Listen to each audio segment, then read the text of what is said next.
What's up, everybody? Welcome to DFS by the Numbers. These are my NASCAR DFS core plays for the Pennzoil 400. And yeah, we're at Las Vegas. We have 267 laps. Should be a very fun race, exciting race.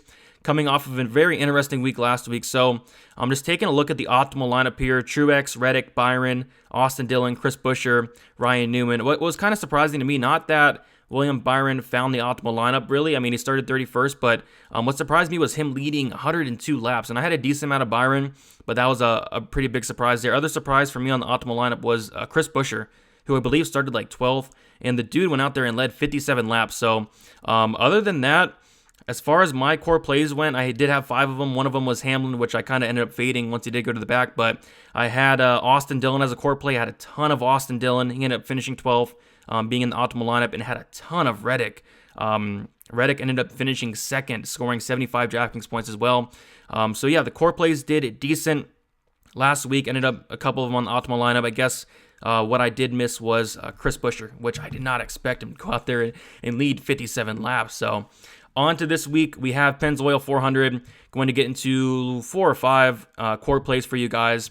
My full driver by driver breakdown video will be out sometime on Saturday, so make sure you guys leave a like on the video, subscribe if you have not yet, so you do not miss out on my other content.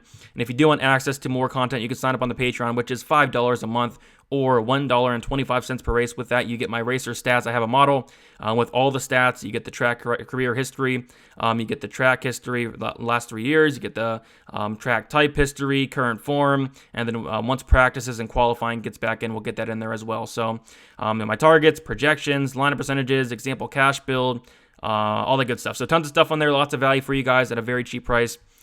But let's get into it, and we have my first core play here, and this is a pretty easy one for me. I mean, Kevin Harvick, he's going to be 9,700. I really don't get this price tag at all. I mean, he's starting on the pole, starting in first, and I can definitely see him having a lot of success, especially leading laps. He was able to win here in 2018, and he has led 455 laps here in the last 3 years, which is first on the entire slate, and he has led 697 laps in his career here, which is first on the slate as well. So I definitely think he has potential to come out here and lead a ton of laps. I'm not sure as of yet if there will be a competition caution or not. I hope there's not, because that'll give an opportunity to hopefully, dominate most of, if not all, that first stage, which would be pretty huge. And at that price tag, I'm all over Harvick. I mean, everything points out to me. He does have 2 wins here in his career, 23 races, does have 7 top 5s. Like I said, a ton of laps led, and taking a look at the track type history, it's not even close. I mean, at these 1.5 intermediate tracks and 39 races, Kevin Harvick's led 2,195 laps, which the next best is Kyle Busch, 1,261. So I do think Harvick has a ton of potential to lead laps, a ton of potential to dominate a decent part of this race. So give me Kevin Harvick here, 9,700. He's obviously going to be extremely popular, but for a really good reason. He's going to be one of my core plays this week.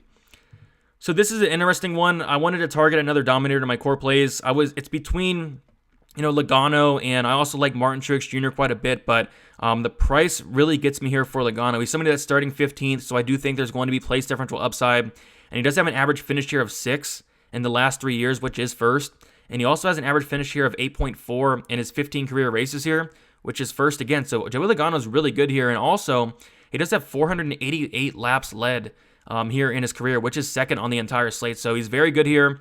He's more than capable of leading laps. I know he's starting 15th, but that's going to give you some place differential. I wouldn't be shocked if he finished up in that top 5, and I wouldn't be completely shocked if he led some laps as well. I think that's definitely possible. So Joey Logano, I don't think he's going to be crazy popular this week. And like I said, I was kind of debating between him or Truex for that second quarter play spot. But I will have a ton of Truex as well. I think he has a good chance of dominating. But Joey Logano, the price is $10,000. I just think it's way too cheap for Joey Logano. Somebody that's extremely good here.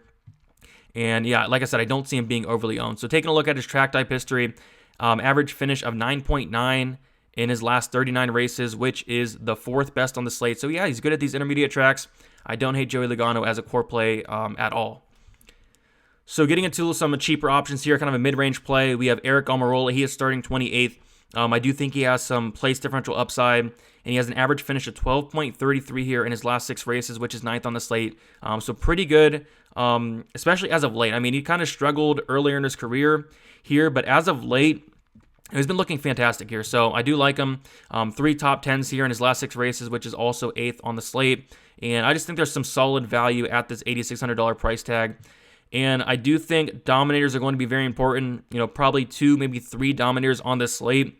But place differential is going to be important as well, and I think Aric Almirola is somebody that I wouldn't be shocked at all if he found the top 10. I mean, he's done it in half of his races in his last 6 races here. So, yeah, give me Aric Almirola, 8,600. I do think is a very solid play in that price range.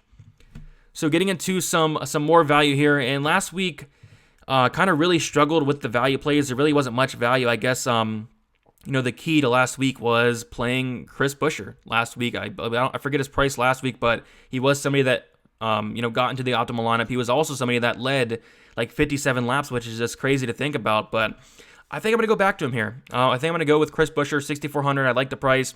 He is starting 18th. He's in that 17 car. Showed a ton of success last week. I know he finished 19th, but still looked very good for the most part of that race. Average finish of 14.83 here in his last 6 races, and I think that's in like worse equipment as well. So now that he's in a 17 car, some pretty solid equipment. I do think he can have even more success here, and he has finished in the top 20 in all 6 races here in the past 3 years as well. So yeah, I like Buescher here. I like the price. I think this is one of the more upside plays. This is maybe not something I'd go to in cash, but as far as upside and as far as ceiling goes, I think that Chris Buescher makes for a very good tournament play. And I'm not sure what his ownership will be as of now, but hopefully he comes in somewhat low owned. But I do think he has a lot of upside and just a pretty cheap option here with that upside as well. So Chris Buescher is definitely somebody I'm looking at in that 17 car. I think he's going to have a lot of success this year. And I wouldn't be shocked if we see him priced up as the year goes on, really. So Chris Buescher, definitely going to take advantage of that price tag of $6,400. All right, then I'll throw a punt out here. Anthony Alfredo, who is $5,600. And like I said, last week was really struggling for value. Anthony Alfredo was priced kind of down there. I think he was a little bit more expensive last week, but they priced him down here to $5,600 with guys around him like a Quinn Huff, like a BJ McLeod, like a Timmy Hill. So I just think he's better than pretty much everyone in the price range. I mean, McDowell's a couple hundred more than him, but McDowell's starting 5th. Ryan Preece, don't really want to take a shot on Preece there, but Alfredo starting 27th. I think he's a very good pump play here, leaning towards a core play for me. So he's in solid equipment, 38 car, nothing crazy, but decent equipment, especially for the price tag of $5,600. Solid place differential. He was able to finish 24th last week. And like I said, not crazy upside, but just a solid, cheap option in Alfredo. I think you can definitely go to him to save some salary and to go up and get your guys like your Loganos, like your Harvicks, like your Martin Truex Jr.'s, guys like that. So Anthony Alfredo is definitely somebody I'm looking at in the punt range as well.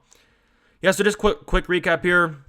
I like Harvick a ton. He's going to more than likely be the highest on the slate. Hopefully, he does not go to the back. I know Denny Hamlin went to the back last week, which I don't want to say it sucked, but obviously moved off of Denny Hamlin to other guys. So I like Harvick a lot. I like him to lead a lot of laps. I love the price. I think the price is ridiculous. Joe Logano will like him as well. I like Martin Truex Jr. as well, who I'll talk about on the driver-by-driver breakdown on Saturday. Aric Almirola as a nice place differential mid-range play, and then some value guys in Chris Buescher and Anthony Alfredo. So, yeah, guys, that's about it. Thanks for watching. If you can leave a like on the video, always does help out a ton. Subscribe if you're not subscribed yet. And, yeah, check out the driver-by-driver breakdown on Saturday. Going to have a lot more info coming your guys' way then, and just talk about my full plays and all that good stuff. So, that's about it, guys, and good luck this week at the Pennzoil 400.